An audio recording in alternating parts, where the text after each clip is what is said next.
you guys are having a great week.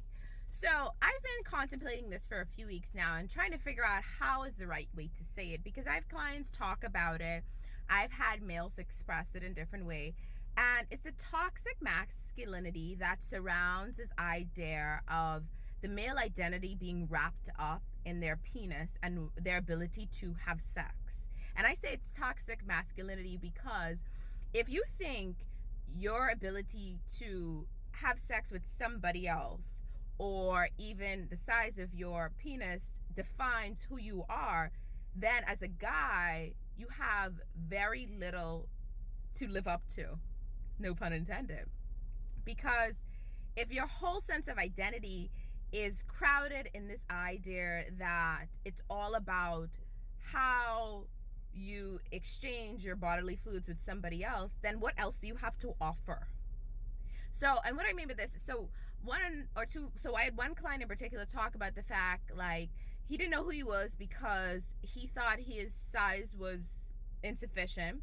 Keep in mind that he was still going through a lot of developmental phases, as well as another client who partner's penis was not working properly, and so he refused though to go and have the proper medical visits to ensure that it was nothing that couldn't be done that way, because in his mind it just was supposed to work. And I get it. The male identity, for a long time from the inception, we have told males and socialized them to believe that you have to do this and you should be able to do this, and a lot of this is wrapped up in the idea that your penis should work, and if it is working, then you're supposed to be having sex with as much people as you can, because that determines how masculine you are. Well, that idea in itself undermines the fact that, so your identity is just wrapped up in what you can do with your genitalia, and that's it. So you have nothing else to offer. And I'm asking men to question this because I had a client recently talk to me about the fact that her and her partner were going through some issues, and now they're working it out. And as they're working out, the only way the partner feels that they can express intimacy is if they have sex. And I'm like, okay, so have you guys tried maybe communicating, tried hanging out, getting to know each other again?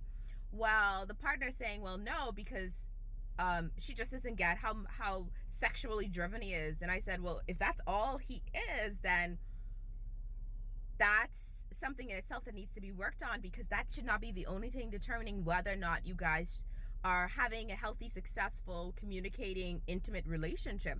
Because intimacy is much more than sexual intercourse. And if you think that's all it is, then you ain't doing it right. You just ain't doing it right. And I really wanted to talk about this because I found that a lot of men feel, and we've socialized it, so we've added to this society. And this is what toxic masculinity is about. It's about identifying the ways in which we contribute and sometimes undermine the identity of another person. And in this case, in toxic masculinity, it's having the stereotype that a man is only as good as what he can do with his genitalia. And we need to stop that. We need to stop that conversation, stop that language, because males are much more than that. They are intelligent. They are a part of a strong group of humans that have given us the ability to, yes, part of it is to procreate, but they've also given us the ability to connect on another level and think through a logical lens more often than not. So why are we just minimizing their identity and contributing to it? And this is how you contribute to toxic masculinity: by continuing the narrative, continuing to say things that identify a person based on that, based on their genitalia, based on their sexual identity. So we really have to stop it. I want us to figure out how you think about you as a person. How are you contributing to toxic masculinity? If you are the person who are a male, question yourself to whether or not that if you feel that a lot of what you are is wrapped up in your ability to have sexual relations with another person. If that's all you are, then you have much more work to do on figuring out what a true identity is, because it's much more than sex. Have a great day, guys. And that's some food for thought.